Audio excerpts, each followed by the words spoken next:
آج جو مجھے موضوع دیا گیا ہے اس کے لیے میں نے سورہ اعراف کی آیت نمبر 157 کا آخری ٹکڑا جو ہے وہ آپ کو سنایا ہے۔ اس کا ایک پس منظر ہے وہ جان لیجیے۔ آپ کو معلوم ہے کہ جب حضرت موسیٰ بنی اسرائیل کو لے کر مصر سے نکلے ہیں، اس کے بعد مرحلہ آیا کہ اللہ تعالیٰ نے حضرت موسیٰ کو کوہ طور پر طلب فرمایا تورات عطا کرنے کے لیے۔ ان کی غیر حاضری میں ایک فتنہ کھڑا ہوا اور کچھ لوگوں نے ایک بچڑا بنا کر اس کی پرستش شروع کر دی بنی اسرائیل میں سے، سامری کا بنایا ہوا بچڑا۔ جب حضرت موسیٰ واپس آئے انہوں نے یہ دیکھا تو بہت غضبناک ہوئے، اور پھر اللہ تعالیٰ کے حکم سے فیصلہ ہوا کہ 12 قبیلوں میں سے جن لوگوں نے بھی یہ شرک کیا ہے ان کو انہی قبیلوں کے لوگ خود قتل کریں۔ کئی ہزار اسرائیلی قتل ہوئے۔ یہ بہت بڑا یوں سمجھیے کہ پرج ہوا ہے اس قوم کے اندر۔ اس کے بعد پھر مزید اللہ تعالیٰ کی خدمت میں استغفار کے لیے حضرت موسیٰ علیہ السلام اپنے 70 بڑے بڑے سردار جو تھے 12 قبیلوں کے ان کو لے کر حاضر ہوئے۔ وہاں انہوں نے استغفار کیا اور ایک دعا کی، پروردگار وَاكْتُبْ لَنَا حَسَنَةً فِي الدُّنْيَا وَالْآخِرَةِ، ہمارے لیے نیکی کا اندراج کر دے، دنیا میں بھی آخرت میں بھی۔ جواب ملا اللہ تعالیٰ کی طرف سے، دیکھو عذاب تو میں جس کو چاہوں گا دوں گا، اور ویسے میری رحمت ہر شے کے ساتھ موجود ہے، ہر شے کا وجود میری رحمت سے ہے، لیکن ایک میری خاص رحمت ہے جو میں لکھ رکھوں گا ان لوگوں کے لیے جو میرے نبی امی آخری رسول ان پر ایمان لائیں گے صلی اللہ علیہ وسلم۔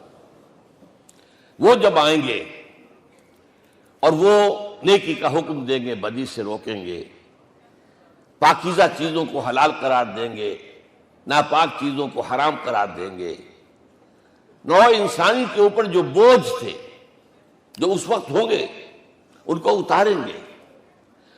وہ جب آئیں گے تو جو لوگ فالذین آمنوا بہ نمبر 1، وعزروہ نمبر 2، ونصروہ نمبر 3، واتبعوا النور الذی انزل معہ اولئک هم المفلحون، جو لوگ ان پر ایمان لائیں گے ان کی تعظیم اور توقیر کریں گے، ان کی مدد کریں گے، اور جو نور ان کے ساتھ نازل کیا جائے گا یعنی قرآن، اس کی پیروی کریں گے، وہ ہوں گے جو فلاح پانے والے ہوں گے، میری خصوصی رحمت سے حصہ ان کو ملے گا۔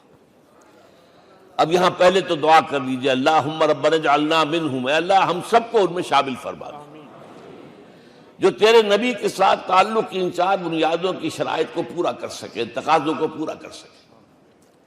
اب ذرا ان میں سے ایک ایک کو لیجئے۔ ایمان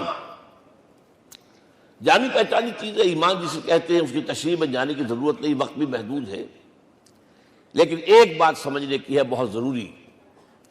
ایمان کے 2 لیول ہیں۔ ایک قانونی ایمان ہے جس کی بنا پر ہم ایک دوسرے کو مسلمان سمجھتے ہیں، اس کا تعلق اقرار باللسان کے ساتھ ہے، زبان سے کہنا اشہد ان لا الہ الا اللہ وحدہ لا شریک لہ واشہد ان سیدنا و مولانا محمدا عبدہ ورسولہ۔ کوئی ہندو تھا، سکھ تھا، پارسی تھا، عیسائی تھا، یہ کلمہ کہے اور اسلام میں آ گیا۔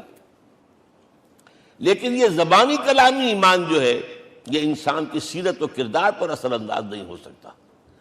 یہی وجہ ہے آج ہم دیکھ رہے ہیں مسلمان ہی جھوٹ بھی بول رہا ہے، مسلمان ہی بے ایمانی بھی کر رہا ہے، مسلمان ہی خیانت بھی کر رہا ہے، مسلمانوں کے لیڈر بلینز کی خیانت کر رہے ہیں۔ یہ کون ہے؟ سب مسلمان ہیں۔ وہ اس کی وجہ کیا ہے کہ ہم صرف قانونی مسلمان ہیں اور ہمارا ایمان قانونی ایمان ہے۔ اس کے لیے اسلام کا لفظ قرآن میں آیا ہے سورہ حجرات میں، قالت الاعراب آمنا قل لم تؤمنوا ولکن قولوا اسلمنا۔ اے نبی یہ بدو کہہ رہے ہیں ہم ایمان لے آئے، ان سے فرما دیجئے تم ہرگز ایمان نہیں لائے ہو، یوں کہو کہ ہم مسلمان ہو گئے ہیں۔ ولما يدخل الایمان فی قلوبکم، ابھی تک ایمان تمہارے دلوں میں داخل نہیں ہوا۔ بہرحال اللہ کا شکر ہے اس نے ہمیں مسلمانوں میں پیدا کر دیا، ورنہ ہم میں سے کتنے ہوتے اگر کہیں اور پیدا ہو گئے ہوتے تو نعمت اسلام سے بھی ہم بہرہور ہو سکتے، کیا کہہ سکتے۔ اصل ایمان ہے جب وہ دل میں داخل ہو جائے، یقین بن جائے۔ اسی لیے بچپن میں یاد کیا ہوگا ایمان مجمل، آمنت باللہ کما ہوا باسمائہ و صفاتہ وقبلت جمیع احکامہ اقرار باللسان و تصدیق بالقلب۔ جب تصدیق بالقلب ہوگی تو اب اس کے تقاضے جو ہیں عملی پیدا ہوں گے۔ ان تقاضوں میں سے ایک میں 2 حدیثوں کے حوالے سے آپ کے سامنے رکھ رہا ہوں۔ پہلی حدیث حضرت عبداللہ بن عمرو بن العاص رضی اللہ تعالی عنہما سے مروی ہے، لا یؤمن احدکم حتی یکون ہواہ طبعا لما جئت بہ۔ دیکھو تم میں سے کوئی شخص مومن نہیں ہو سکتا جب تک کہ اس کی خواہش نفس تابع نہ ہو جائے اس شریعت کے، اس قانون کے، اس ہدایت کے جو میں لے کر آیا ہوں۔ اگر عملاً تابع نہیں ہوئے تو حقیقتاً مومن نہیں ہو۔ دل میں جھانکو، Do I really believe that Muhammad is the Prophet of Allah? Do I really believe that Quran is the word of God? کبھی جھانکیے گا اندر، جواب ملے گا صحیح آپ کو۔ کیا کنوکشن ہے؟ کنوکشن ہو اور پھر حضور کی پیروی نہ ہو، حضور کے احکام کی پابندی نہ ہو، اللہ کے قوانین کی پابندی نہ ہو، کیسے ممکن ہے؟ حضور تو فرماتے ہیں صلی اللہ علیہ وسلم، ایک ایسی بد اخلاقی اور کج خلقی پر صرف اسے کوئی گناہ کبیرہ بھی نہیں کہیں گے۔ فرمایا ایک مرتبہ واللہ لا یؤمن، واللہ لا یؤمن، واللہ لا یؤمن، خدا کی قسم فلاں شخص مومن نہیں ہے، خدا کی قسم فلاں شخص مومن نہیں ہے، خدا کی قسم فلاں شخص مومن نہیں ہے۔ صحابہ کانپ گئے، کون بدبخت ہے جس کے بارے میں فرمایا جا رہا؟ پوچھا گیا من یا رسول اللہ؟ جواب سنیے اور اپنے غریب حالوں میں جھانکیے۔ وہ شخص الذی لا یامن جارہ بوائقہ، وہ شخص جس کی شرارتوں کی وجہ سے اس کا پڑوسی چین میں نہیں ہے، امن میں نہیں ہے، وہ مومن نہیں ہے، خدا کی قسم نہیں ہے، خدا کی قسم نہیں ہے۔ کیسے علیحدہ کر لیں گے اس ایمان کو اعمال سے اور ایمان کو اخلاق سے؟ آگے چلیے، وہ جو حدیث حضرت ابو ہریرہ سے، اور یہ متفق علیہ، صرف بخاری کی نہیں ہے، بخاری جمع مسلم، لا یؤمن احدکم حتی اکون احب الیہ من والدہ وولدہ والناس اجمعین۔ تم میں سے کوئی شخص مومن نہیں ہو سکتا جب تک کہ میں اسے محبوب تر نہ ہو جاؤں، اپنے باپ سے بھی، اپنے بیٹے سے بھی، اور تمام انسانوں سے۔ جھانک لیجئے دل میں، صورتحال یہ ہے یا نہیں ہے؟ کیوں محبوب ہو جائیں؟ اس لیے کہ آپ کے ذریعے ہدایت ملی ہے، آپ کے ذریعے ہم اللہ سے جڑے ہیں، اور آپ کو معلوم ہے دنیا میں کوئی شے ہدایت نہیں، نعمت نہیں ہے جب تک کہ نعمت ہدایت نہ ہو۔ اگر صحت اچھی ہے، ہدایت نہیں ہے، تو بدماشیاں کریں گے، کیا کریں گے؟ آپ کو معلوم ہے صحت اچھی جو ہے کدھر جا کے کھپے گی اگر ہدایت نہیں ہے۔ اگر دولت ہے، ہدایت نہیں، کیا کریں؟ گلچھرے اڑائیں گے، عیاشیاں کریں گے، لوگوں پر اپنی دولت کا روب گانٹیں گے۔ اولاد ہے، ہدایت نہیں ہے، یہ اولاد سہان روح بھی بن جائے گی کہیں آپ کے لیے۔ کوئی شے نعمت نہیں ہے جب تک کہ نعمت ہدایت نہ ہو، اور ہدایت ہمیں ملی محمد الرسول اللہ صلی اللہ علیہ وسلم کے ذریعے۔ تو آپ سے بڑھ کر محبوب کون ہوگا؟ اس کے ضمن میں ایک بڑا پیارا واقعہ آتا ہے۔ حضرت عمر سے پوچھتے ہیں حضور ایک مرتبہ، عمر تمہیں مجھ سے کتنی محبت ہے؟ اندازہ کیجئے کہ اس قدر اپنائیت کسی سے ہوتی ہے تب یہ سوال ہوتا ہے، عمر تمہیں مجھ سے کتنی محبت ہے؟ عرض کیا حضور مجھے آپ دنیا کے ہر انسان سے زیادہ محبوب ہیں۔ فرمایا اور اپنی جان سے؟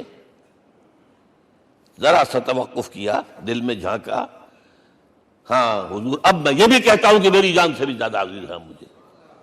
آپ نے فرمایا الان عمر اب پہنچے ہو جو مقام ہے، اب درکار ہے، جو مطلوب ہے۔ تو محبت اس درجے کی، اطاعت اس درجے کی اگر نہیں ہے تو ایمان نہیں ہے۔ ہاں قانونی ایمان ہے، اب مسلمان ہے، اللہ کا شکر ہے، بہت بڑا فضل ہے۔ اب اگلے بات پر آئیے، الضروح،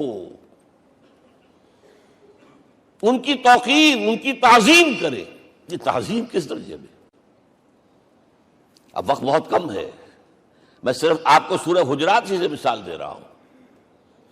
فرمایا گیا یا ایھا الذین آمنوا لا ترفعوا اصواتکم فوق صوت النبی ولا تجہروا لہ بالقول کجہر بعضکم لبعض ان تحبط اعمالکم وانتم لا تشعرون. اے ایمان والو، کبھی اپنی آواز کو حضور کی آواز سے بلند تر نہ کر دینا. کبھی جس طرح بلند آواز سے ایک دوسرے سے بات کرتے ہو ایسے نہ کر بیٹھنا، مبادا تمہارے سارے اعمال حبط ہو جائیں اور تمہیں پتہ بھی نہ چلے. تم تو کہو گے میں نے کوئی گناہ کبیرہ تو نہیں کیا، میں نے کوئی ڈاکہ نہیں ڈالا، چوری نہیں کی، کوئی زنا نہیں کیا، کوئی شراب نہیں پی، لیکن یہ سوء ادب لا ترفعوا اصواتکم فوق صوت النبی ولا تجہروا لہ بالقول کجہر بعضکم لبعض ان تحبط اعمالکم وانتم لا تشعرون.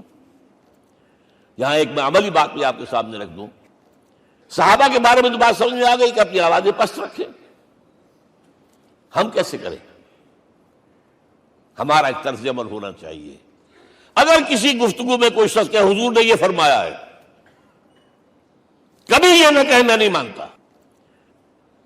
ہاں توقف کر لیں، بھائی میں تحقیق کروں گا کہ واقعی یہ حدیث صحیح ہے یا نہیں ہے. ٹھیک، ضروری نہیں کہ جو کہہ دے مان لیں آپ.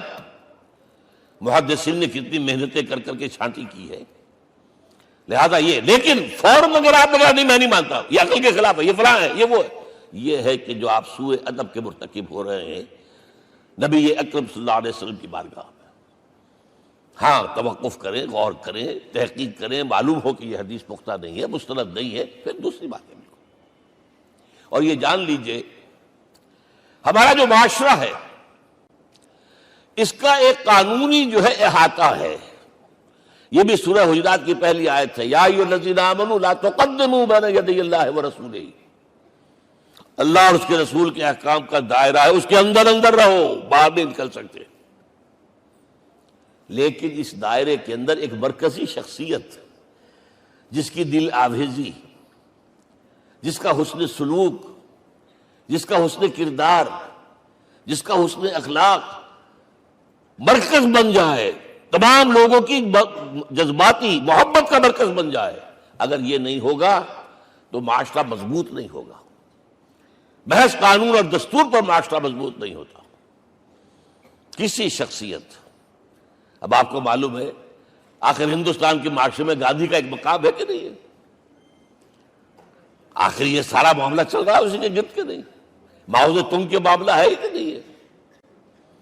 یہ سارا معاملہ دنیا میں عام لوگ کہہ دیتے، ریشنلسٹ لوگ، کہ ان چیزوں کی کیا ضرورت ہے؟ بھائی قانون دیکھنا چاہیے، دستور دیکھنا چاہیے، حکم دیکھنا نہیں. بھائی جذباتی وابستگی، کہ ایک ہستی تو ایسی ہو کہ جس کے کچھ کہنے پر فوراً زبانیں بند ہو جائیں. اور اس کا نقشہ میں سعودی عرب میں دیکھتا ہوں، اگر وہاں کے دو بدو لڑ رہے ہوں صف اور ایک دوسرے کو کھانے کو دوڑ رہے ہوں، کوئی شخص کہتے صلی علی النبی، فوراً خاموش. معلوم ہوتا ہے آگ کے اوپر کسی نے پانی ڈال دیا، خاموش، صلی علی النبی، صرف یہ کہنے سے. یہ جذباتی وابستگی اگر محمد سے نہیں ہے صلی اللہ علیہ وسلم تو آپ کا معاشرہ کبھی مضبوط نہیں ہوگا. یہ مرکزی شخصیت، یہ مرکز ہے.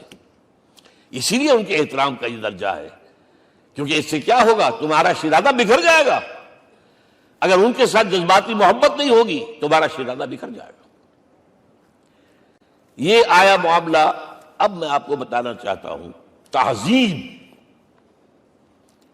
ہمارے ہاں اصل میں بدقسمتی سے ہم سیرت کی تقریریں کرتے ہیں، حضور کی عظمت بیان کرنے کی کوشش کرتے ہیں. کچھ لوگ تو خیر حضور کی زلفیں ہیں، حضور کی آنکھیں ہیں، حضور کی کملی ہے، حضور کا سایہ نہیں تھا وغیرہ، یہ باتیں اپنی جگہ ہیں، ہر چیز ٹھیک ہے.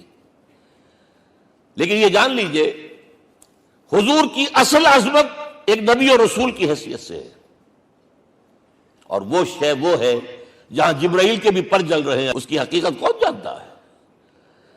میں ایک مثال دے رہا ہوں آپ کو کہ حضور 100 میں مثال رکھا کرتے تھے. آج روزہ رکھا، شام کو افطار نہیں کیا، وہ رات کو چل رہا ہے روزہ، اگلے روز پھر وہ کنٹینیو کر رہا ہے شام تک. 2 دن کا 100 میں مثال، 3 دن کا بھی رکھتے تھے.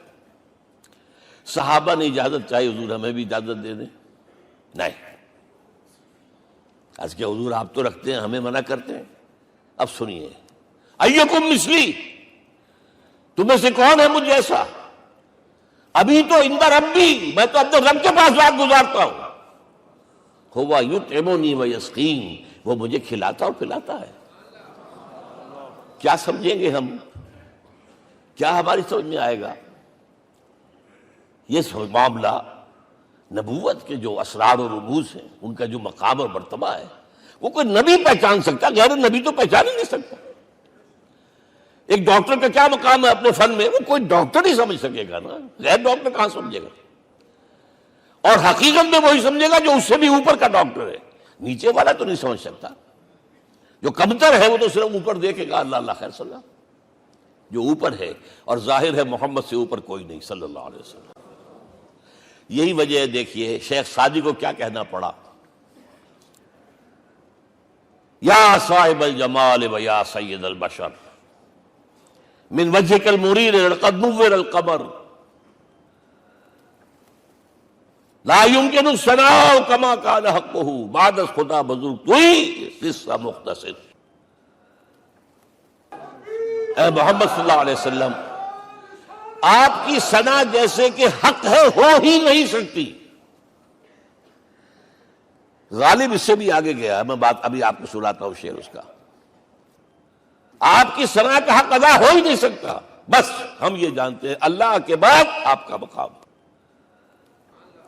غالب جو آگے گیا ہے کہتا ہے، غالب ثنائے خواجہ بیزداں گزاشتے کہاں ذات پاک مرتبہ دان محمد است۔ اے غالب، ہم نے تو حضور کی ثنا تو اللہ کے حوالے کر دی ہے، اس لیے کہ وہی ذات پاک جانتا ہے مرتبہ محمد کا کیا ہے صلی اللہ علیہ وسلم۔ ہم بیان کرنے کی کوشش کریں گے تو توہین کر بیٹھیں گے۔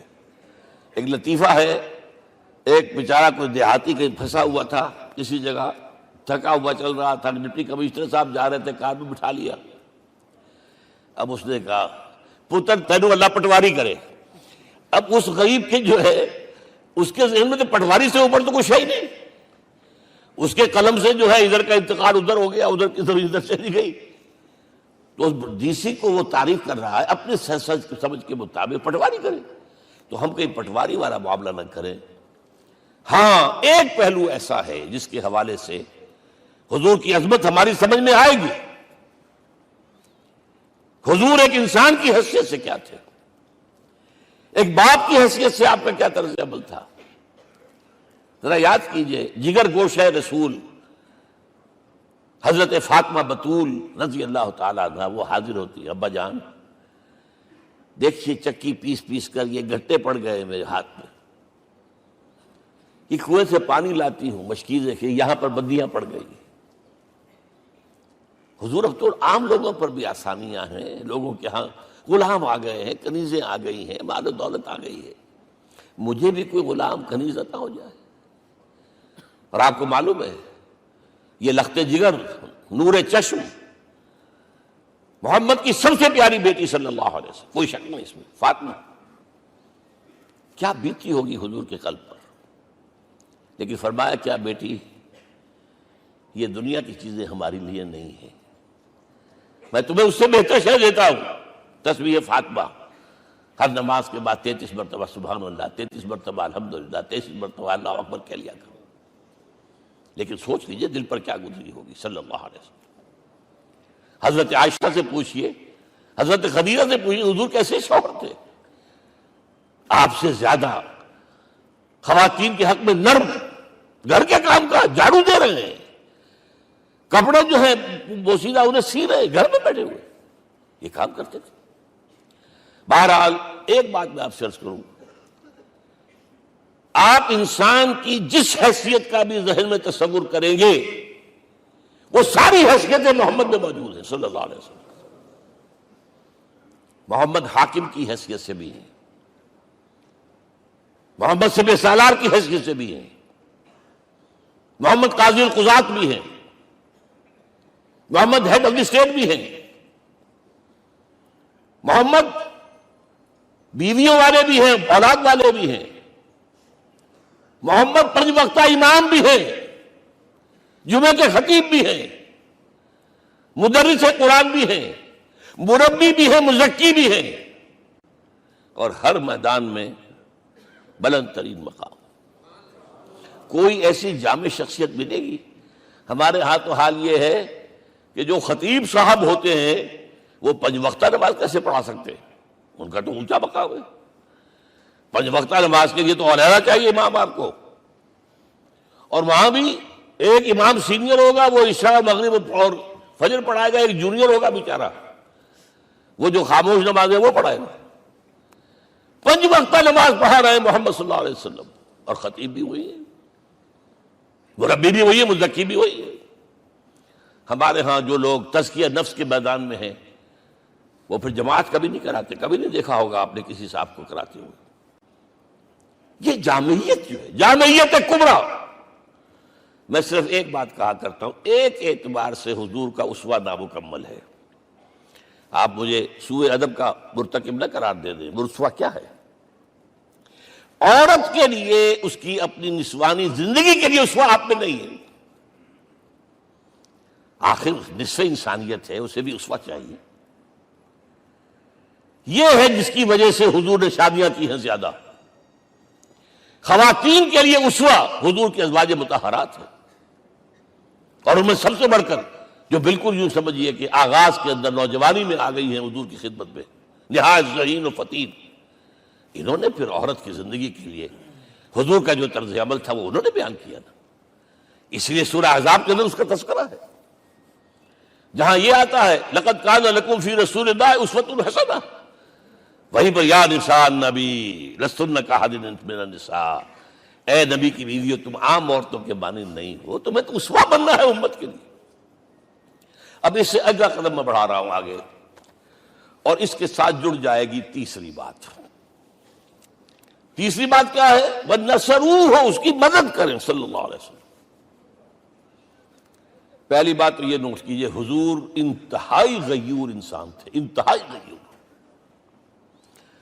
یہ کہا جاتا ہے کہ اگر حضور گھوڑے اس میں سوار ہوتے تھے اونٹ پر، اور آپ کا کوڑا نیچے گر گیا، تو آپ یہ کسی سے نہیں کہتے تھے کہ ذرا یہ میرا کوڑا مجھے پکڑا دینا، یہ بھی گوارا نہیں تھا۔ آپ اونٹ بٹھا کر نیچے اتر کر اپنا کوڑا خود اٹھاتے تھے۔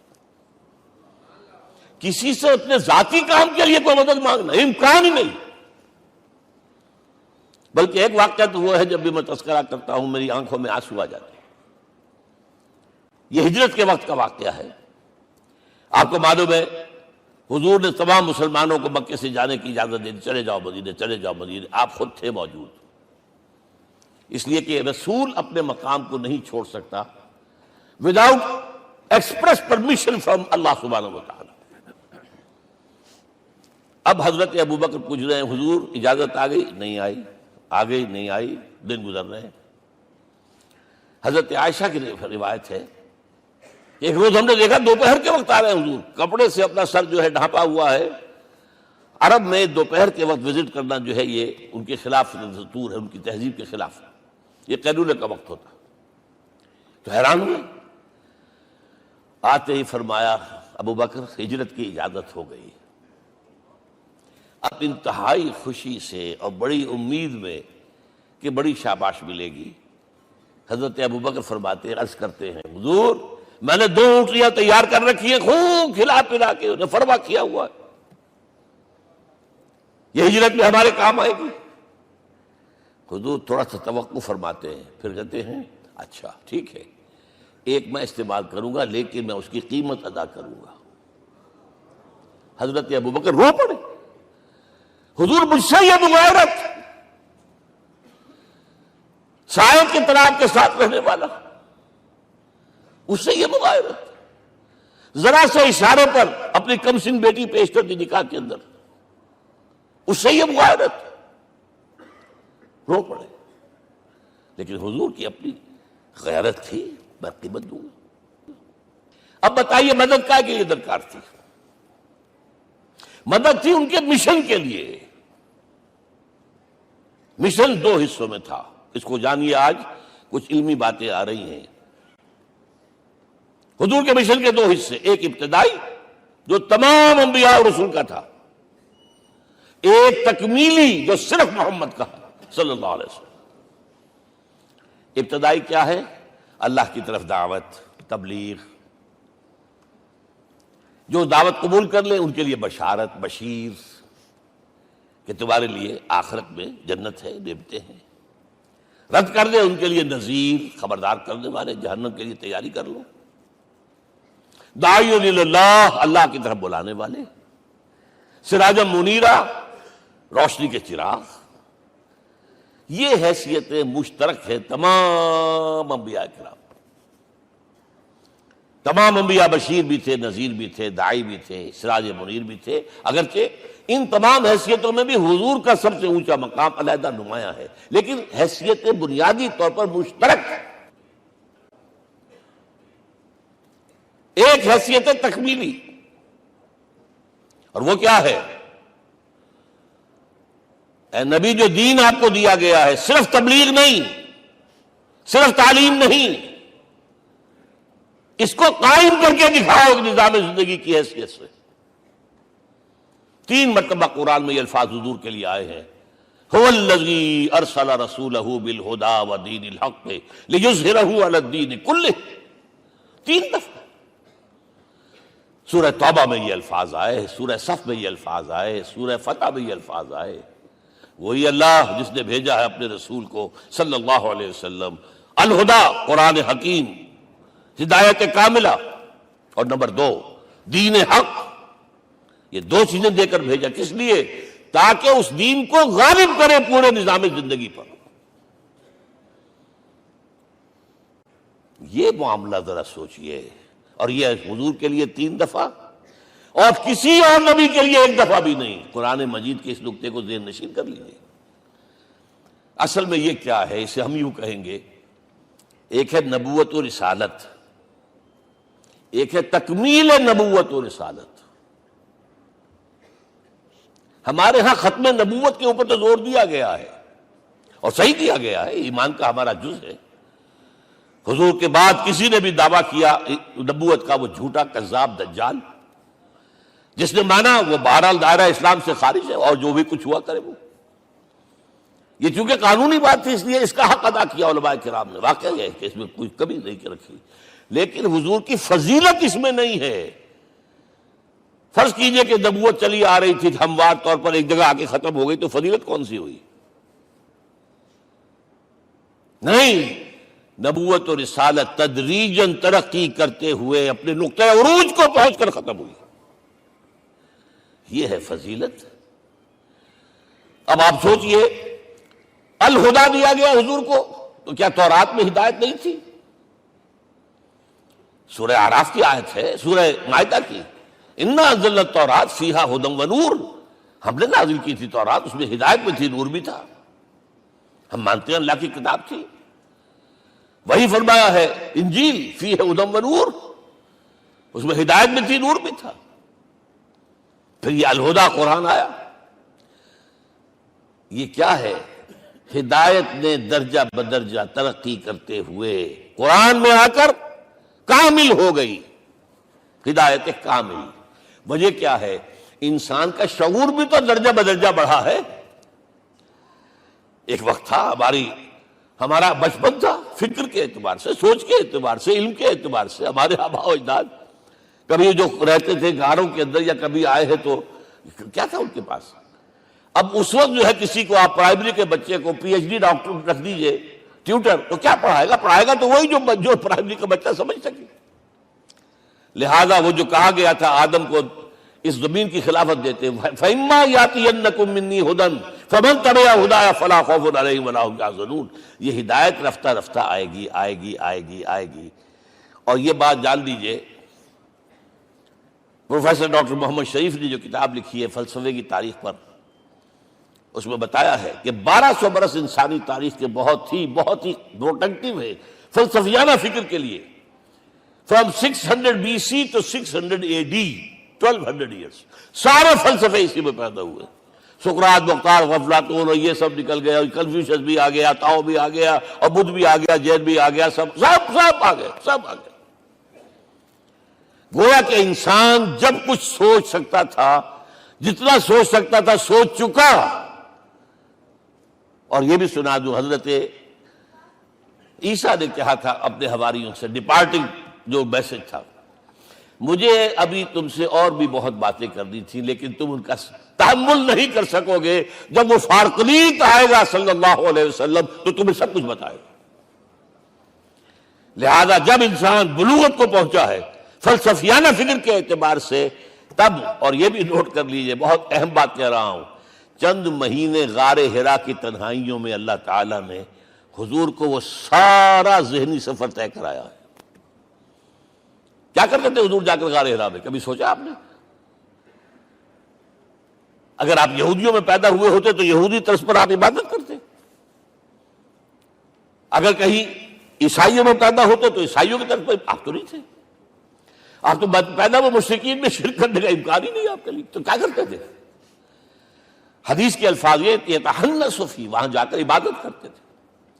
اب شارحین حدیث نے بہت عمدہ لکھا ہے، کان صفت تعبدہ فی غار حرا التفکر والاعتبار، غار حرا میں آپ کی عبادت فکر، غور و فکر، تفکر و اعتبار، جس کی میں تعبیر یہ کر رہا ہوں، جس کو کہا کبھی اکبر الہ آبادی نے، خدا کے کام دیکھو بعد کیا ہے اور کیا پہلے، نظر آتا ہے مجھ کو بدر سے غار حرا پہلے۔ تم غار حرا کو نہیں جانتے، مصطفیٰ اندر حرا خلوت گزید، قوم آئین و حکومت آفرید۔ The most productive part of the period life of Muhammad is that which he passed in غار حرا۔ فکر کی ساری جو ہیں بلندیاں طے کی، تب آیا ہے اقرا بسم ربک، اب اللہ کا الہدیٰ شروع ہوا ہے۔ اچھا، اسی طرح نمبر 2، دین حق مکمل ہوا ہے، ورنہ جب ہم کبھی غاروں میں رہتے تھے کسی میونسپلٹی کا بھی سوال نہیں، نظام کسے کہیں گے؟ پھر یہ ہے کہ قبائلی نظام آیا، چلیے ایک شیخ ہے اس کا کہنا ماننا ہے سب کو، کچھ نظام تو بن گیا نا، اور نظام جہاں آئے گا جکڑ بندی ہو جائے گی۔ اب تم فلاں قبیلے کے شخص ہو، اس کا قبیلے کا سردار یہ، تمہیں حکم ماننا پڑے گا، اس قبیلے کی روایت یہ تمہیں پیروی کرنی پڑے گی، you have to do it whether you like it or not۔ پھر آپ کی سٹی اسٹیٹس وجود میں آئی، پھر امپائرز وجود میں آ گئے، 400-500 برس سے رومن امپائر، 400-500 برس سے ایرانین امپائر عرب کے اوپر ایسے تھی جیسے افغان کے سر کے اوپر بہت بڑا جو ہے پگڑ رکھا ہوتا ہے۔ کتنا بڑا ہوتا ہے؟ وہ کسی نے شعر کہا بھی تھا، مجھے تو اب یاد نہیں، کہ سر پہ باندھے ہوئے پورا افغانستان۔ میرا خیال ہے ضمیر جعفری۔ تو کیا تھا یہ جزیرہ نما عرب، یہ جزیرہ کہلاتا ہے، الجزیرہ، الجزیرہ، اس لیے کہ نیچے آپ کو معلوم ہے بحیرہ عرب، ادھر جو ہے خلیج آ رہی ہے آخر تک، ادھر سے بحیرہ قلزم جا رہا ہے، اور پھر خلیج عقبہ آ گئی ہے، تو یہ سارا جو ہے جزیرہ نما ہے، اس سے پیننسولا۔ لیکن عرب اوپر 2 اور ہیں، عراق عرب، شام عرب۔ عراق عرب پر قبضہ ایران کا، شام عرب پر رومیوں کا۔ اور جب یہ سلطنتیں بن گئیں تو گویا کہ انسان شکنجے میں آ گیا، ظلم، محنت کرے کسان، عیش کرے جاگیردار، اور بادشاہ محل بنائے، لگان وہاں سے آ رہا ہے۔ از جفائے دے خدایاں کشتے دہقانہ خراب، کرگے پر بیٹھا ہوا کوئی کھدر بن رہا ہے، ٹیکس دو۔ بادشاہ محل بھی بنائے گا، عیاشیاں بھی کرے گا، سارا نسوانی حسن جو ہے کوہ قاف کا لے آئے گا اپنے ہاں، اور پھر فوج بھی رکھے گا، ذرا تم نے گردن اٹھائی تو تمہاری سرکوبی کرنے کے لیے فوج تیار ہے۔ یہ جب جکڑ بند آئی ہے انسان پر، تب محمد کو بھیجا گیا ہے۔ دلی بیٹر، اسے آزاد کرانے والا، دین حق دیا گیا۔ یہ دین حق قرآن مجید میں اسی لیے کہا گیا، یہ میں کہہ رہا ہوں تکمیل رسالت النبوت۔ الیوم اکملت لکم دینکم واتممت علیکم نعمتی ورضیت لکم الاسلام دینا۔ آج میں نے تمہارے لیے تمہارے دین کو کامل کر دیا ہے، یہ مکمل نظام زندگی ہم نے دیا ہے، پہلے تھا ہی نہیں۔ لہذا کسی اور نبی سے یہ نہیں کہا گیا کہ اس کو غالب کرو، میں نے آپ کو بتا دیا کہیں نہیں ہے، نہ نوح، نہ ہود، نہ صالح، نہ ابراہیم، نہ موسیٰ، نہ عیسیٰ، کوئی بھی نہیں۔ اور حضور سے کہا گیا یہ دین اب غالب کرو۔ اگر صرف تم کتاب میں لکھ کر دے جاؤ اور اس کے مثال پیش نہ کر سکو، دنیا کہے گی بہت اچھی شاعری ہے، آج بھی آپ کو معلوم ہے دی ریپبلک کتاب زندہ ہے، لیکن آج تک ایک دن کے لیے بھی وہ نظام کہیں قائم ہوا ہے؟ ہم یہی کہیں گے کہ ٹھیک ہے، یہ جو ہے ایک خواب ہے، اللہ اللہ فرض، اس کے سوا کیا یوٹوپیا ہے؟ اس نظام کو قائم کر کے دکھاؤ۔ اب آپ اس کو اینالائز کر لیجئے، اچھی طرح سمجھ لیجئے۔ It was the revolutionary role which was assigned to محمد صلی اللہ علیہ وسلم۔ نظام کو بدلنا، اسی کا نام تو انقلاب ہے۔ انقلاب کسے کہتے ہیں؟ دنیا میں دو نظام ایک جگہ نہیں ہو سکتے، مذہب 100 بھی ہو سکتے ایک جگہ۔ مذہب لمیٹڈ ہے، آپ کی ذاتی زندگی، آپ کے کچھ عقائد ہیں، کچھ عبادات ہیں، کچھ رسومات ہیں، کچھ سوشل رائٹس ہیں، یہ ہے بس۔ تو یہ تو 100 بھی دے کین کو ایگزسٹ۔ امریکہ میں کتنے ہیں؟ مسلمان گئے مسجدیں بنا لی ہیں، ہندو گئے مندر بنا لیے ہیں، سکھ گئے ہیں ان کے گردوارے بنے ہوئے ہیں، سلوتے یعنی یہودیوں کے اور عیسائیوں کے تو بے شمار ہے ہی ہے، لیکن ہے ہمہ مذہب۔ لیکن دین تو دو نہیں ہو سکتے، یا ڈیموکریسی ہوگی یا بادشاہت ہوگی، ایک تو دو تو نہیں ہو سکتے، یا کیپٹلزم ہوگا یا سوشلزم ہوگا، دو تو نہیں ہو سکتے، یا تھیوکریسی ہوگی یا ڈیموکریسی ہوگی، دو نہیں ہو سکتے۔ اور یہ بھی آپ کو معلوم ہے دنیا میں کہیں ویکوم نہیں ہے نظام کے اعتبار سے، کبھی نہیں رہا ہے، ہر ایک نظام موجود ہے۔ آپ کوئی دوسرا نظام لانا چاہتے ہیں، پہلے اس کو جڑ سے اکھیڑنا پڑے گا۔ گفت رومی ہر بنائے کوہنا کا آباداں کلند، تو نہ دانی اولاں تعمیر راں ویراں کلند۔ رومی نے کہا ہے کہ دیکھو، اگر کوئی نئی تعمیر تمہیں کرنی ہو تو تم جانتے نہیں ہو پہلے پرانی تعمیر کو گرانا پڑتا ہے، پہلے آپ نظام جڑ سے کھینچ کر پھینکیں گے باہر، تب نظام لائیں گے نا۔ اور یہ ظاہر بات ہے جو نظام بھی ہے اس کے ساتھ ویسٹڈ انٹرسٹ ہے، اس کے ساتھ پریولیج کلاسز ہیں، دے وانٹ اسٹیٹس کو، وہ کوئی تبدیلی نہیں ماننے کو تیار، کیونکہ اسی نظام کی شاخوں پر تو ان کے گھونسلے بنے ہوئے، وہیں سے تو مفادات ان کے وابستہ ہے۔ لہذا نظام جو ہے بدلنے کے لیے جانیں دینی پڑتی ہیں، خون بہانا پڑتا ہے، جان جوکھوں کا کام کرنا پڑتا ہے، اس کے بغیر نظام نہیں بدلتا۔ اور محمد کا رول صلی اللہ علیہ وسلم، یہ ہے وہ عظمت محمد کی جو انسان نے پہچانی ہے۔ میں 3 گواہیاں آپ کے سامنے پیش کر رہا ہوں، 1 from the east, 2 from the west, 3 کئی ملوے ہے۔ یہی لاہور 1920، یہاں ایک بریڈلا ہال ہوتا تھا، اس بریڈلا ہال میں ایم این رائے کی ایک تقریر۔ And who was M N Roy? Personal friend of Lenin, member of the Communist International. He knew what revolution is. اور اس نے ہسٹوریکل رول آف اسلام تقریر کی لاہور کے اندر 1920 میں، اور اس نے کہا تاریخ انسانی کا عظیم ترین انقلاب وہ تھا جو محمد نے برپا کیا صلی اللہ علیہ وسلم۔ میں تو اس کی ذہانت کی داد دیے بغیر نہیں رہا۔ اس نے کہا بعض مورخین یہ جو فتوحات کی ہیں صحابہ کرام نے، ان کو سمجھ بیٹھتے ہیں جیسے اٹیلا نے فتوحات کی ہیں یا چنگیز خان نے کی ہیں یا کسی اور، کہاں وہ کہاں یہ، وہاں صرف تباہی آتی تھی۔ اور محمد صلی اللہ علیہ وسلم کے پیروکاروں نے جب دنیا فتح کی ہے، نئی تہذیب دی ہے، نیا تمدن دیا ہے، نیا نظام دیا ہے، روشنی دی ہے، علوم کو تازہ کیا ہے، علوم ایجاد کیے ہیں۔ یہ ہے وہ انقلاب جو محمد نے برپا کیا صلی اللہ علیہ وسلم۔ یہ کتاب آج بھی ہندوستان میں چھپتی ہے، بمبئی میں، دی ہسٹوریکل رول آف اسلام۔ اور میں سمجھتا ہوں کہ ہندو ہے، کمیونسٹ ہے اور گواہی دے رہا ہے۔ دوسرا، یہ تو چونکہ بڑی ریسنٹ پاسٹ کی بات ہے، ڈاکٹر مائیکل ہارٹ ایک کتاب لکھتا ہے دی 100، اور اس کا سب ٹائٹل کیا ہے؟ A selection and gradation of the 100 most influential personalities of the human race, human history۔ پوری انسانی نسل میں سے ان لوگوں کو چن لو جنہوں نے اس کی تاریخ کے دھارے کے رخ کو موڑا ہو۔ ادھر جا رہا تھا ادھر کر دیا، ادھر جا رہا تھا ادھر کر دیا۔ جن لوگوں نے بھی تاریخ کا دھارا موڑا، پہلے سلیکٹ کر لو، سلیکشن۔ 100 آدمی کا ہم آ گئے، اب گریڈیشن ان میں سب سے زیادہ کس نے کیا؟ اور ٹاپ پر لایا محمد کو صلی اللہ علیہ وسلم. یہ کتاب تو اویلیبل ہے، پڑھیے.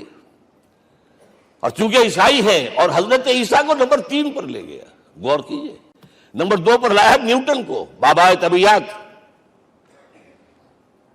اور پھر کہتا ہے naturally I owe an explanation. میں عیسائی ہوتے ہوئے I am placing Muhammad at top. How? This is because, یہ لفظ یاد کیجئے، this is because he is the only person supremely successful in both the religious and secular fields. ذہانت، وہ زندگی جو آج تقسیم کر دی گئی ہے، یہ مذہبی زندگی ہے، یہ سیکولر ہے، یہ ریاست ہے، قانون ہے، یہ ہے، اور اس کو الگ رکھو بھائی، مذہب کو الگ رکھو. وہ کہتے ہیں کہ یا تو مجھے ملتا ہے کہ وہ آدمی جو ادھر اونچا ہے تو دوسری طرف نیچا ہے، کچھ بھی نہیں. ادھر اونچا ہے تو ادھر کچھ نہیں. روحانیت میں، دین میں، اخلاق میں عیسیٰ سے اوپر کون جائے گا؟ لیکن حکومت میں، ریاست میں کوئی پدہ بھی نہیں رکھا، زیرو. مذہب کتنا بڑا پیدا کر دیا گوتم بدھ نے، لیکن ریاست، حکومت زیرو. اور بڑے سے بڑے جو ہے شہنشاہ اور بڑے سے بڑے کانکرس، کوئی چلا آیا ہے. آپ سوچئے جو گریک آ رہا ہے، جو سکندر اعظم کہاں سے چل کر مقدونیہ سے کہاں پہنچ گیا؟ بیاس تک. اٹیلا کہاں سے پہنچ گیا؟ مشرق سے مغرب تک. لیکن مذہب و اخلاق کے اندر زیرو نہیں بلکہ مائنس ویلیو لانی پڑے گی. ایک ہی انسان ہے. آپ کم سے کم give credit to his honesty. ایک ہی انسان، دو ہے ہی نہیں. He is the only person supremely successful in both the religious and the secular fields. اب آئیے تیسری میں گواہی دے رہا ہوں ایک ایسے شخص کی جو ویسے شاتم رسول ہے، گالیاں دی ہیں اس نے، بدترین گالیاں دی ہیں، رقیق حملے کیے، جیسے رشدی نے کیے ہیں ایسے تسلیمہ نسرین نے کیے ہیں، سب اس طرح کے کیے ہیں. وہ ایچ جی ویلز ہے، فکشن سٹوری رائٹر، ہسٹورین بھی ہے. 2 کتابیں ہیں اس کی تاریخ پر، تاریخ انسانی عالم، short history of the world and concise history of the world. جو رقیق حملے کیے ہیں میں اس کا ذکر نہیں، ذکر اس لیے کر دیا کہ معلوم ہے وہ دشمن ہے، دوست نہیں ہے. اگر کسی کا دوست ہوگا تو تعریف کر ہی گا. وہ دشمن ہے، میں اسٹیبلش کرنا چاہتا ہوں، ہی از انیمی. اور عربی زبان کا ایک مقولہ یہ ہے کہ الفضل ما شہدت بہ الاعداء، فضیلت تو وہ ہوتی ہے جس کی ایک گواہی دشمن دے. جب وہ آیا ہے concise history of the world میں، چیپٹر آخری حضور کا، جو حضور کے چیپٹر میں جو آخری بات خطبہ حجۃ الوداع کو کوٹ کیا ہے، لا فضل لعربی علی عجمی ولا لعجمی علی عربی ولا لأحمر علی اسود ولا لأسود علی احمر الا بالتقوی. کسی عرب کو کسی عجمی پر کوئی فضیلت نہیں، کسی عجمی کو کسی عرب پر کوئی فضیلت نہیں، کسی گولے کو کسی کارے پر کوئی فضیلت نہیں، اور کسی کالے کو کسی گورے پر کوئی فضیلت نہیں. ہاں، تقوی کے ساتھ فضیلت. اب ذرا میرا ایک ایک لفظ نوٹ کیجئے، کیا لکھتا ہے اس پر. Although the sermons of human freedom, fraternity and equality were said before also, and we find a lot of these sermons in Jesus of Nazareth. مسیح ناصری حضرت عیسیٰ علیہ السلام کے ہاں بھی واعظ تو ہمیں بہت ملتے ہیں، but it must be accepted that it was Muhammad sallallahu alaihi wasallam who for the first time in history established a society based on these principles. انسانی حریت، اخوت، مساوات، اس کے واعظ کہنے تو بہت آسان ہے، تقریریں کرنی تو بہت آسان ہے، لیکن ان ویلیوز کو باقاعدہ اسٹیبلش کرنا ایک سوسائٹی میں ماننا پڑتا ہے. یہ اسے دینا پڑا کریڈٹ جو بھی ہے. لیکن ایک بات نوٹ کر لیں، مبادہ کہیں آپ میرے بارے میں سوء ظن ہو جائے، تازہ ایڈیشن جو اب اویلیبل ہے اس میں سے یہ نکال دیے گئے ہیں. آج کے جو ان کے ایڈیٹرز ہیں ان کے حلق سے نیچے نہیں اتر رہے. اتنی بڑی حقیقت. آپ پنجاب لائبریری یا پبلک لائبریری سے جا کے پرانا ایڈیشن لیجئے، concise history of the world کے اندر آپ کو یہ الفاظ مل جائیں گے. Although the sermons of human fraternity Freedom and equality were said before also. And we have a lot of these sermons in Jesus of Nazareth. But it must be accepted that it was Muhammad sallallahu alaihi wasallam who for the first time in history established a society based on these principles. اب یہ جو mission میں نے آپ کے سامنے رکھا، ایک بنیادی مشن قرآن کی تبلیغ کرو، تبلیغ کرو، تبلیغ کرو، تبلیغ کرو. یا ایھا رسول بلغ ما انزل الیک من ربک وان لم تفعل فما بلغت رسالتہ. نمبر 2، جو دین حق دیا اسے غالب کرو، قائم کرو، نافذ کرو، اس کی مثال پیش کرو دنیا کے سامنے. ان دونوں میں مدد درکار تھی محمد الرسول اللہ کو.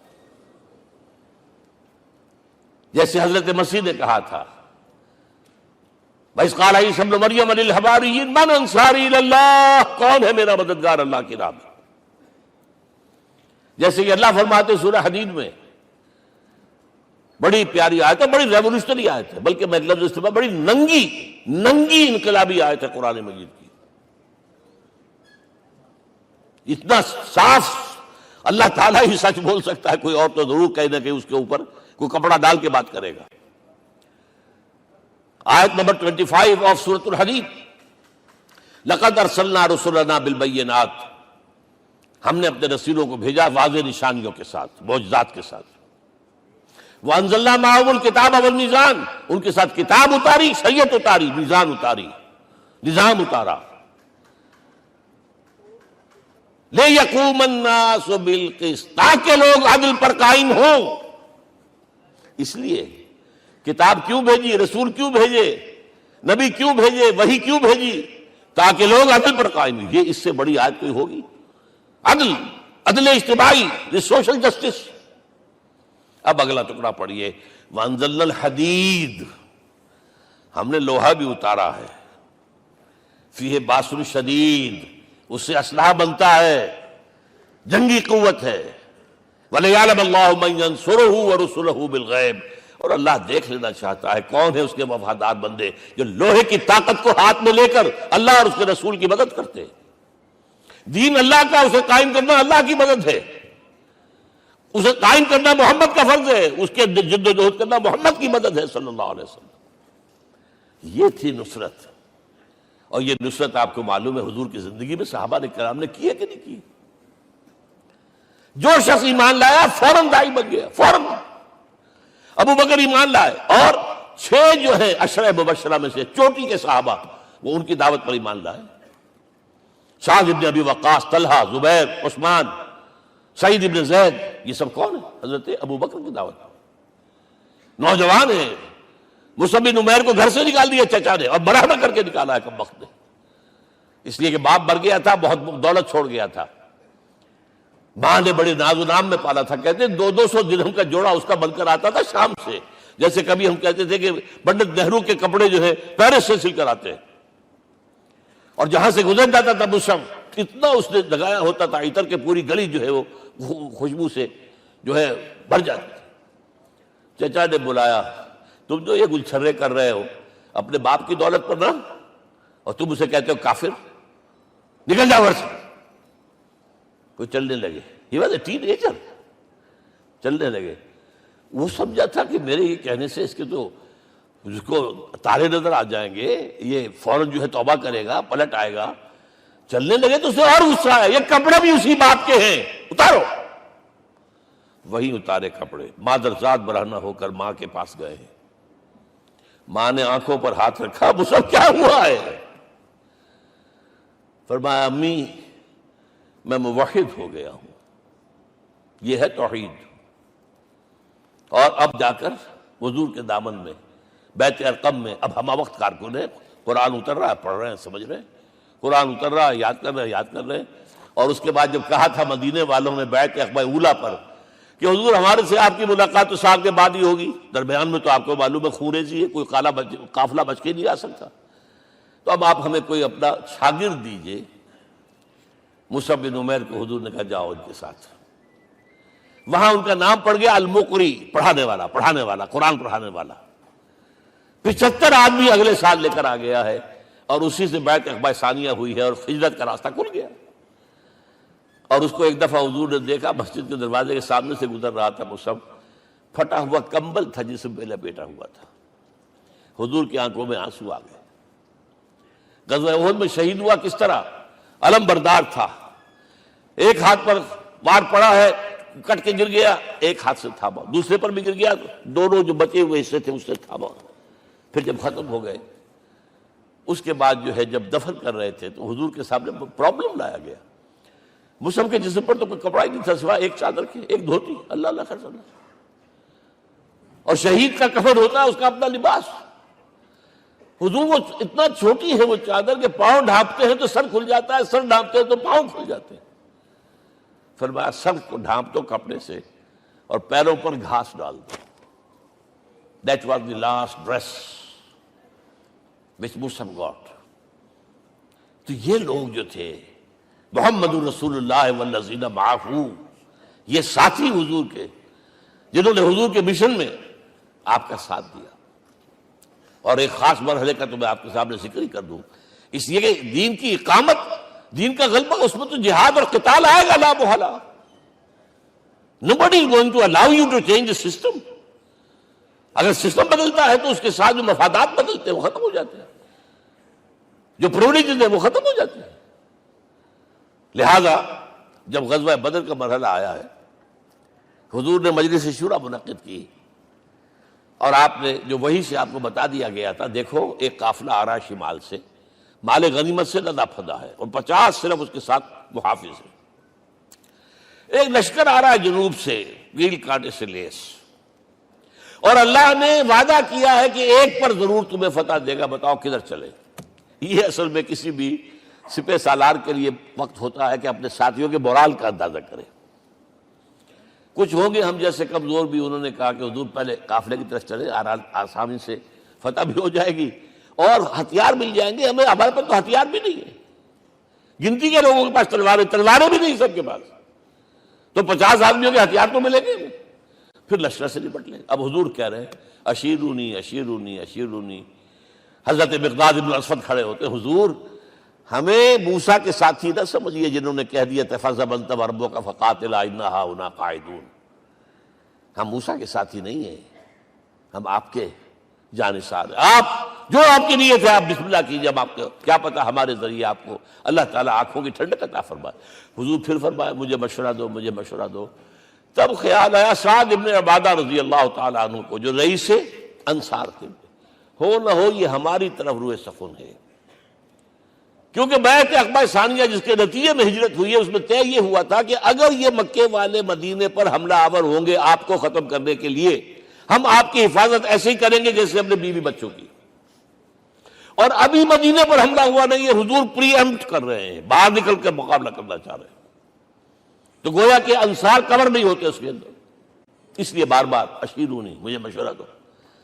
اب سعد بن عبادہ کھڑے ہوتے ہیں، کانک تعنینا یا رسول اللہ صلی اللہ علیہ وسلم، اے اللہ کے رسول شاید آپ کا روئے سخن ہماری جانب ہے، فإنا آمنا بک وصدقناک، ہم آپ پر ایمان لا چکے ہیں، ہم نے آپ کی تصدیق کی، اب ہمارے پاس چوائس کون سا ہے؟ اگر آپ آگے چلیں ہم پیچھے چلیں گے، اگر برق الغماد تک پہنچیں گے ہم اپنی اونٹنیوں کو دبلا کر دیں گے، یمن کا آخری شہر جو ہے برق الغماد، اور اگر آپ ساحل سمندر پر کھڑے ہو کر اپنی سواری سمندر میں ڈالیں گے ہم بھی ڈال دیں۔ بہرحال یہ مراحل ہیں کہ جن سے گزر کر حضور نے اللہ کے دین کو غالب کیا اور قائم کیا، اور اس ہر سطح پر، ہر مرحلے پر صحابہ کرام نے آپ کا ساتھ دیا، جہاں آپ کا پسینہ گرا وہاں انہوں نے اپنی خون کی ندیاں بہا دی۔ محمد رسول اللہ والذین معہ اشداء علی الکفار رحماء بینہم، یہ ہے در حقیقت عظمت محمد صلی اللہ علیہ وسلم۔ آج کے دور میں سمجھ لیجئے اچھی طرح، یہ دور جس کا کہ فاتح ہیں حضور، فاتح سے مطلب افتتاح کرنے والے، اس دور میں اجتماعی نظام کی اصل اہمیت ہے۔ اجتماعی نظام غلط ہے، ایکسپلائٹیٹو ہے، تقسیم دولت کا نظام غلط ہے، کیا ہوگا؟ ایک طرف دولت جمع ہوگی، ایکومولیشن آف ویلتھ، ایک طرف بھوک، افلاس، فاقہ ہوگا۔ شاہ ولی اللہ دہلوی کہتے ہیں کہ جس معاشرے میں تقسیم دولت کا نظام غلط ہو جائے یہ دو دھاری تلوار ہے، دو دھاری، دونوں طرف کاٹتی ہے۔ ایک طرف دولت جمع ہوگی تو عیاشیاں ہوں گی، بدماشیاں ہوں گی، گلچرے ہوں گے، وہ بھی خراب، معاشرے کے لیے خراب۔ اور ایک طرف فقر ہوگا اور بھوک ہوگی اور فاقہ ہوگا، یہ بھی خراب۔ اس لیے کہ حضور فرماتے ہیں کاد الفقر ان یکون کفرا، فقر تو انسان کو کفر کی حد تک پہنچا دیتا ہے، لہذا فقر کو کل نظام کو توڑنا ہوگا۔ یہ الفاظ ہے شاہ ولی اللہ دہلوی رحمۃ اللہ علیہ کے، جو 12ویں صدی ہجری کے مجدد ہیں۔ اس نظام کو بدلنا، اب آپ سوچئے حضور صلی اللہ علیہ وسلم نے جب اپنے اس مشن کی تکمیل کر لی، تو میں اب دو باتیں آپ کو بتا رہا ہوں۔ چونکہ حضور کی بعثت صرف عرب کے لیے نہیں تھی، صرف عربوں کے لیے نہیں تھی، صرف ملک عرب کے لیے نہیں تھی۔ اگر یہ ہوتا تو آپ کا کام مکمل ہو گیا تھا، پورے عرب میں اللہ کی حکومت قائم ہو گئی، ایک ایک شخص تک قرآن پہنچ گیا۔ لیکن 5 جگہ قرآن میں آیا ہے وَمَا أَرْسَلْنَاكَ إِلَّا كَافَّةً لِلنَّاسِ بَشِيرًا وَنَذِيرًا، ہم نے نہیں بھیجا آپ کو مگر تمام انسانوں کے لیے بشیر اور نذیر بنا کر۔ لہذا کام مکمل نہیں ہوا۔ اقبال کہتا ہے وقت فرصت ہے کہاں، کام ابھی باقی ہے، نور توحید کا اتمام ابھی باقی ہے۔ یہ بھی تکمیل رسالت کا مظہر ہے کہ حضور سے پہلے کوئی رسول پوری نوع انسانی کے لیے نہیں بھیجا گیا، آپ پہلے رسول ہیں اللہ کے اور آخری جو پوری نوع انسانی کے لیے بھیجے گئے۔ حضرت عیسیٰ نے بھی یہی کہا تھا اپنے حواریین سے، تو سینٹ پال نے اسے تبلیغی مذہب بنایا ہے۔ انجیل میں اب بھی الفاظ موجود ہیں کہ I have been sent in search of the lost sheep of the house of Israel، میں تو اسرائیل کے گھرانے کی کھوئی ہوئی بھیڑوں کی تلاش میں بھیجا گیا ہوں، صرف بنی اسرائیل کے لیے۔ قرآن بھی کہتا ہے رسول الی بنی اسرائیل، واحد رسول ہیں جو پوری دنیا کے لیے بھیجے گئے۔ اچھا کہہ دینا تو آسان ہو گیا، اس کا مطلب کیا ہے؟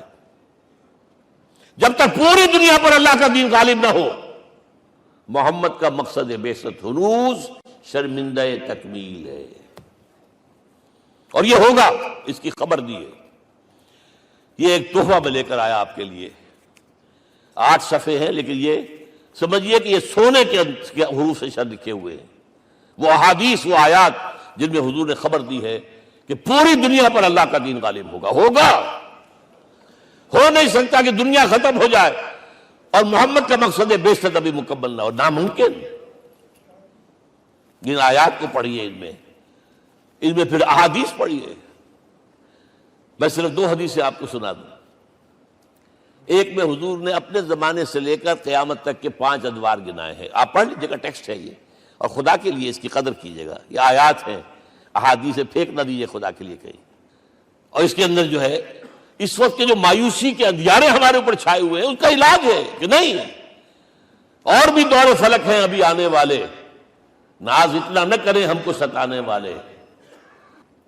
بہرحال حضور نے جب اپنا مشن عرب کی حد تک مکمل کر لیا تو اب ایک بات نوٹ کیجئے، خطبہ حجۃ الوداع 1.25 لاکھ کا مجمع، حضور نے اپنے اس خطبے میں اپنی تعلیمات کے جو اہم نکات تھے انہیں اور دہرایا، 3 مرتبہ ایک بات کی ہے۔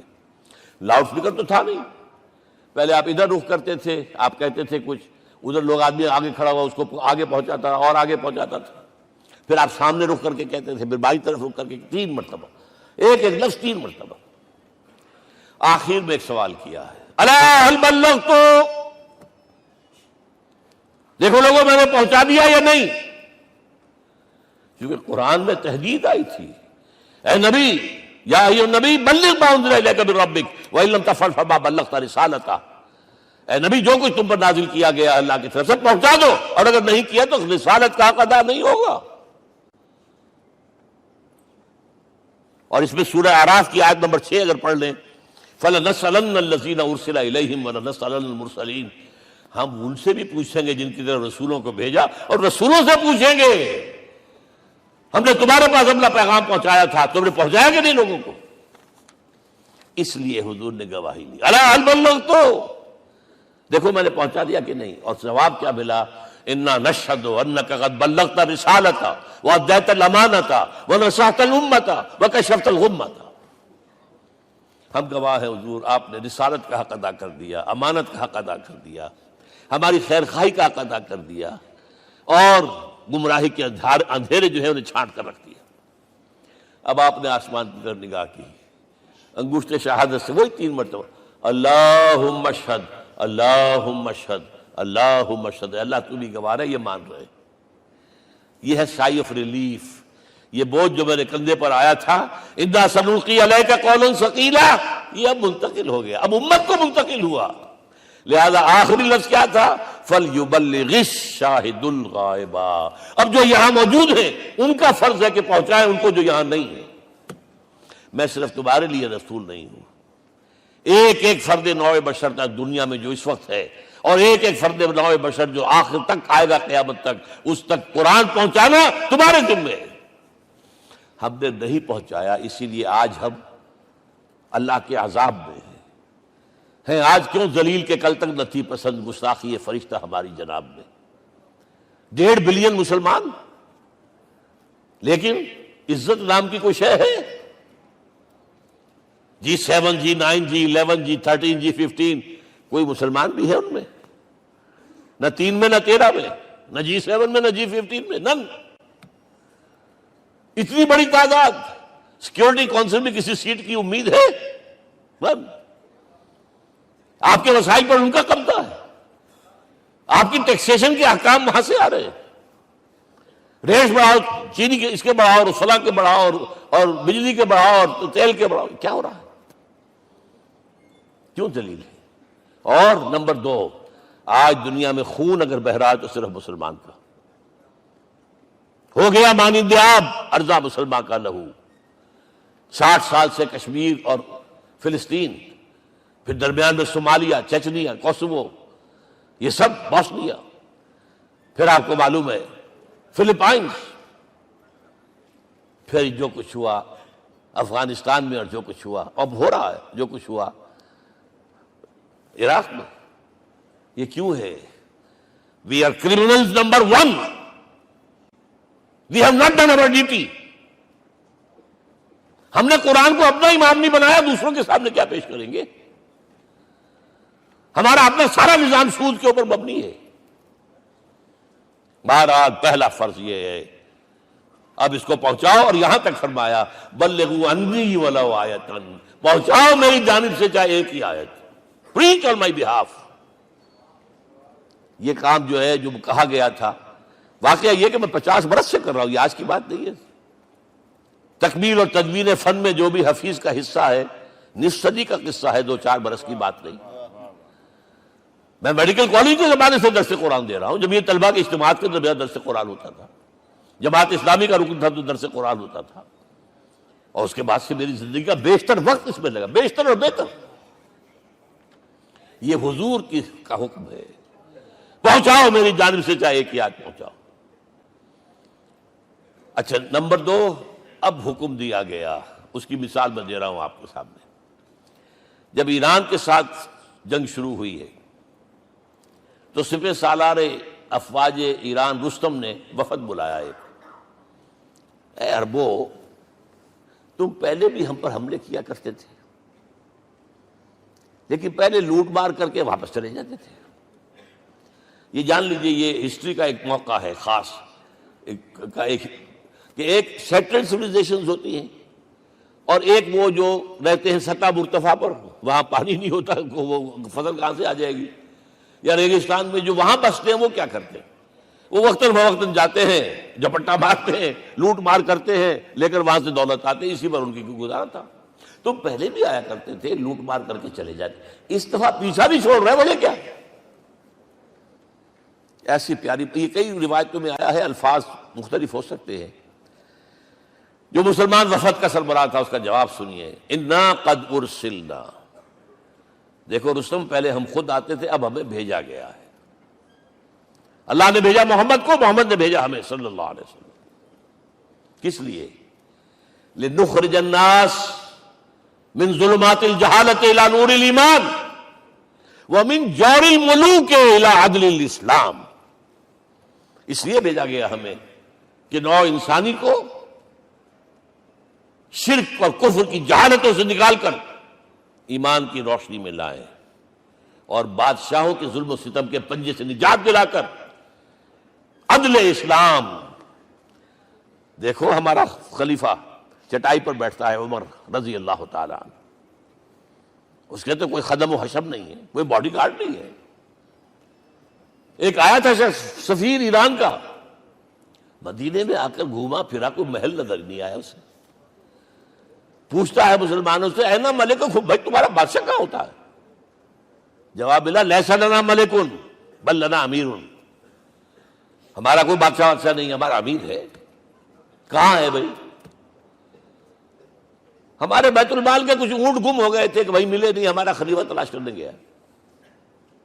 اب اس نے کسی کو لیا ہوگا آئیڈینٹیفائی کر سکے، ڈھونڈ کر جا کر ایک جگہ دیکھا، دھوپ تیز ہو گئی تھی، حضرت عمر تھک گئے تھے، لہذا ایک درخت کے سائے میں اپنے کوڑے کا تکیہ بنا کر لیٹے ہوئے استراحت فرما رہے. کوئی خادم نہیں، کوئی خدم و حشم نہیں، کوئی باڈی گارڈ نہیں. اس وقت وہ کھڑے ہو کر کہتا ہے عمر تم عدل کرتے ہو، تمہیں کوئی خوف نہیں ہے. ہمارے بادشاہ ظلم کرتے ہیں، لوگوں کا خون پیتے ہیں، انہیں ہر وقت ڈر رہتا ہے، انہیں اونچی اونچی فصیلیں چاہیے، انہیں باڈی گارڈ چاہیے، انہیں حفاظتی دستے چاہیے. یہ مثال پیش کی ہے نا، یہ کوئی فیری ٹیلز تو نہیں ہے، یہ تو آج کی تاریخ ہے، 1400 برس پرانی تاریخ ہے بھائی، کوئی پرانی نہیں ہے، کوئی 10,000 سال پرانی بات نہیں ہے. اور وہی عمر ہے، انہیں بلایا گیا ہے بیت المقدس. وہاں جو مسلمانوں کا محاصرہ تھا وہ طول کھینچ گیا، فصیل بہت اونچی مضبوط، اور اندر ہر طرح کا رسد بھی موجود ہے، راشن بھی ہے، پانی بھی ہے. عیسائیوں کا قبضہ تھا. عیسائی پادری آئے فصیل پر، مسلمانوں تم اگر قیامت تک بھی یہاں پڑے رہے محاصرہ کر کے، یہ کبھی فتح نہیں ہوگا شہر. ہاں یہ فتح ہونا ہے، ہماری کتابوں میں ہے، لیکن ایک درویش بادشاہ کے ہاتھوں فتح ہوگا. تمہارے اندر ہمیں وہ درویشی نظر نہیں آ رہی. وہ چونکہ کچھ عرصہ ہو گیا تھا، شام میں پہنچ گئے تھے، خربوزے کو دیکھ کے خربوزہ رنگ پکڑتا ہے، اچھا لباس پہننا شروع کر دیا. اور وہاں تھے امین هذه الامہ ابو عبیدہ بن الجراح رضی اللہ تعالی عنہ، یکے 10 مبشرہ. ان کا فوراً کلک کیا، یہ بادشاہ مدینے میں بیٹھا ہوا تو ہے. یہاں سے ریکویسٹ کی گئی ہے آپ تشریف لائیے. اب 700 میل کا سفر ہے، کوئی ذاتی سفر نہیں، کسی بیٹے کے کنووکیشن میں کے لیے نہیں گئے، کوئی انٹوریج نہیں ہے، کچھ نہیں. ایک اونٹ، ایک خادم، اور اسی اونٹ پر راستے کا راشن، لہذا ایک آدمی بیٹھ سکتا ہے. اب ایک منزل خلیفہ اوپر تشریف فرما ہے اور خادم ہاتھ پکڑ کر آگے چل رہا. اگلی منزل خادم اوپر بیٹھا ہے اور خلیفہ ہاتھ پکڑ کے آگے چل رہا ہے. جب آخری منزل آئی ہے تو باری ہو گئی اس خادم کی. اس نے ہاتھ جوڑ دیے، خدا کے لیے لوگ دیکھیں گے، مجھے ماریں گے، تمہیں شرم نہیں آئی؟ خلیفۃ المسلمین جو ہے وہ آگے آگے تمہارے چل رہے تھے، تم براجمان تھے. حضرت عمر نے ڈانٹ پلائی، دوڑو دوڑو، نہیں، باری تمہاری ہے. وہ بیٹھا ہوا اوپر، حضرت عمر پھنکیل پکڑ کر آ رہے ہیں، اور بیچ میں کہیں کیچڑ آ گیا تھا، جوتیاں بھی ہاتھ میں پکڑی ہوئی ہیں. اب وہاں آتے ہی انہیں لے جایا گیا فصیل کے سامنے. انہوں نے اوپر سے اپنی کتابیں دیکھیں، ہاں یہی ہے درویش بادشاہ. یہ فتح نہیں ہوا تھا یروشلم، یہ ایک صلح کے طور پر انہوں نے دیا ہے، کھول دیا، آ جاؤ.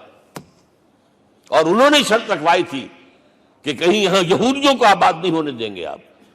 حضرت عمر نے اتنی رعایت کی تھی یہودیوں کے لیے کہ وہ یہاں آئیں، اپنے مقدس مقامات کی زیارت کر کے جا سکتے ہیں، لیکن یہاں سیٹل نہیں ہو سکتے. اس لیے وعدہ تھا.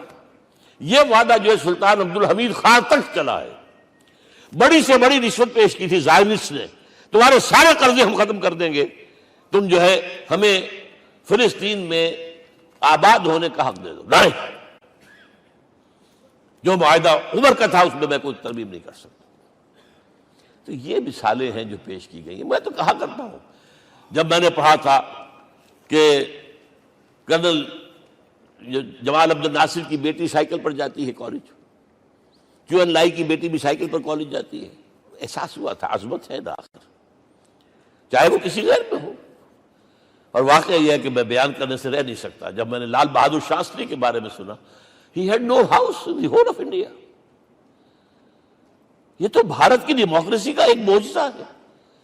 A person who doesn't own a house in the whole length and breadth of India, and he rose to the position of Prime Minister. ہمارے ہاں کسی میونسپلٹی کا جو ہے ممبر نہیں بن سکتا، اس کی بیوی اپنے گھر میں خود کھانا پکاتی تھی، کوئی ملازم نہیں تھا۔ اور جب ہارٹ اٹیک ہوا ہے تاشقند میں، تو وہ جو مرتے دم بات کی ہے اس نے ماتا جی سے کی ہے، بیوی سے نہیں کی۔ یہ ہماری مشرقی روایات ہیں، ماں کا مقام۔ لیکن یہ تمام مثالیں جو ہیں، پوری نوع انسانی 10 مرتبہ پیدا ہو کر ختم ہو جائے، حضرت عمر والی مثالیں نہیں لا سکتے۔ رات کو گشت کر رہے ہیں، ایک جگہ سے رونے کی آواز آئی، معلوم ہوا کہ بچے ہیں، بھوکے ہیں، رو رہے ہیں۔ ماں سے پوچھا گیا کیا معاملہ ہے، کہ کیا کروں، کچھ نہیں ہے، میں نے یہ آنڈی چڑھا دی ہے، چولہے کے اوپر آگ جلا دی ہے، بچوں سے کہا بھائی کچھ پک رہا ہے، ذرا انتظار کرو، سو جائیں گے۔ کانپ گئے، ایسے گئے سیدھے بیت المال، آٹے کی بوری اپنے غلام سے کہا میرے کندھے پر رکھ، میں پہلے چلتا ہوں۔ نہیں، قیامت کے دن تم میرا بوجھ نہیں اٹھا سکو گے۔ اپنے کندھے پر بوری رکھ کر لائے ہیں، کھانا پکوایا، کھلایا بچوں کو۔ اب اگر حضور یہ کہے کہ سید القوم خادم ہوں، تو یہ حقیقت تھی کہ نہیں تھی؟ ورنہ اگر یہ مثال نہ آتی تو کہتے جی شاعری تو اچھی ہے، بہت اچھا شعر کہہ دیا، کوئی سردار بھی کبھی خادم ہوا ہے۔ اب یہ ہے کہ یہ نظام دنیا میں، بس آخری بات پہ میں آ گیا ہوں، یہ خوشخبریاں میں آپ کے ساتھ یہ تحفہ لے کر آیا، یہ پڑھیے کہ نظام دوبارہ آنا ہے۔ محمد کی پیشن گوئی غلط نہیں ہو سکتی، ہو صادق المصدوق صلی اللہ علیہ وسلم۔ اگرچہ ابھی ہمیں اور سزائیں ملنی ہیں، اور سخت سے سختر سزائیں آنی ہیں۔ ابھی آرمگیڈون سر پر تنی ہوئی ہے، کھڑی ہوئی ہے، ملحمۃ العظمیٰ جسے حدیث میں کہا گیا۔ آرمگیڈون پتہ نہیں آپ نے کبھی سنا ہے کہ نہیں سنا ہے؟ یہ بائبل کی آخری کتاب جو ریولیشن جان ہے، اس میں ہے کہ ایک بہت بڑی جنگ ہوگی، گریٹر اسرائیل بنانے کے لیے بہت بڑی جنگ ہوگی، and you set the stage has been set for that۔ NATO تیار اسی کے لیے ہو رہا ہے دوبارہ۔ کس لیے؟ نیٹو چیف سے پوچھا گیا تھا کہ تمہارا دشمن جو تھا یو ایس ایس آر تو ختم ہوا، گھٹنوں کے بل پڑا ہوا ہے، اب کس کے لیے اس کو ایکسٹینڈ کر رہے ہو اور آرگنائز کر رہے ہو؟ اب ہمیں مسلم فنڈامنٹلسٹ سے نمٹنا ہے۔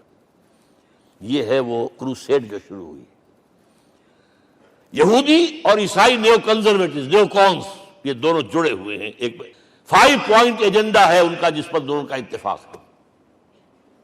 تو ابھی ہم پر بڑے برے وقت آنے ہیں، ہمیں سزائیں ابھی اور ملنی ہیں، لیکن ٹیبلز ول بی ٹرنڈ، دنیا میں اللہ کا دین قائم ہوگا، چاہے ابھی اور اپس اینڈ ڈاؤنز آئیں گے، لیکن ہوگا، لیکن ہوگی، وہ وقت آئے گا اللہ کا دین قائم ہوگا پوری دنیا میں۔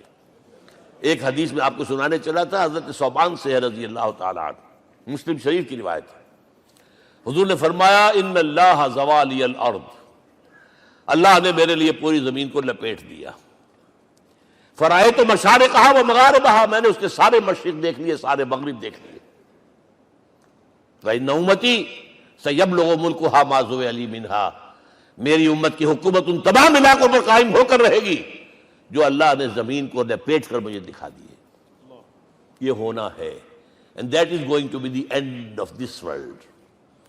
آرمگیڈون بھی آ جائے گی پہلے، ملحمۃ العظمیٰ بھی آئے گا، سزائیں بھی ملیں گی، بالآخر وہ ہوگا۔ لیکن آخری بات، میرے اور آپ کے لیے مسئلہ لمحہ فکریہ کیا ہے؟ میں اور آپ کہاں کھڑے ہیں؟ Are we on the side of Allah or on the side of America؟ بہرحال یہ تو جو اپس اینڈ ڈاؤنز آنے ہیں، میرے اور آپ میں سے ہر شخص کے سوچنے کی بات یہ ہے، یہ تو انقلاب تو آئے گا، حضور کے ذریعے سے آیا، کچھ لوگ حضور کے ساتھی بن گئے، ان کی دنیا بن گئی، آخرت بن گئی، قیامت میں کے بعد جو کچھ ملنا ہے اللہ تعالیٰ روح و ریحان و جنت النعیم۔ کچھ رہ گئے کہ چاہے سگا چچا تھا محروم رہ گیا، ابو لہب۔ آج بھی یہ قافلہ ادھر چل رہا ہے۔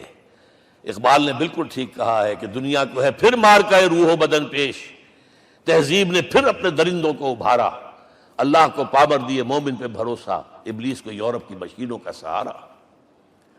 اور صحیح کہا ہے، آخری بات جو کہہ رہا ہوں، ایک نکتہ میرا رہ گیا ہے، وَاتَّبَعُوا النُّورَ الَّذِي أُنزِلَ مَعَهُ، چوتھی بات، اور یہ کہ وہ لوگ جو اس نور کا اتباع کریں گے کہ جو ان کے ساتھ نازل کے قرآن، اس لیے کہ قرآن ہی ذریعہ ہے، آلہ انقلاب ہے۔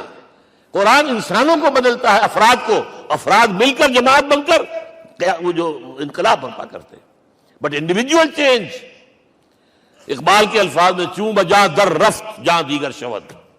یہ قرآن اگر کسی کے باطن میں اتر جاتا ہے تو اس کے اندر انقلاب آ جاتا ہے. He is a change person from ود ان واتبعوا النور الذی انزل معہ. لیکن آخری دور کے بارے میں یہ چند اشعار سنا رہا ہوں. شب گریزاں ہوگی آخر جلوہ خورشید سے، یہ چمن معمور ہوگا نغمہ توحید سے، ہو کر رہے گا. اور پھر دلوں کو یاد آ جائے گا پیغام سجود، پھر جبیں خاک حرم سے آشنا ہو جائے گی. اور آنکھ جو کچھ دیکھتی ہے لب پہ آ سکتا نہیں. میں وہ حیرت ہوں کہ دنیا کیا سے کیا ہو جائے. آب روان کبیر تیرے کنارے کوئی دیکھ رہا ہے کسی اور زمانے کے خواب. وہ زمانہ آنا ہے، لیکن دیکھنا یہ ہے کہ میرا اور آپ کا اس میں کتنا حصہ ہے. اقول قولی ھذا واستغفر اللہ لی ولکم ولسائر المسلمین والمسلمات. سرکار سے دل جس نے سنوارا ہوگا، اس کی قسمت کا بلندی پہ ستارہ ہوگا. اس کی قسمت کا بلندی پہ ستارہ ہوگا. عشق سرکار سے دل جس نے سنوارا ہوگا.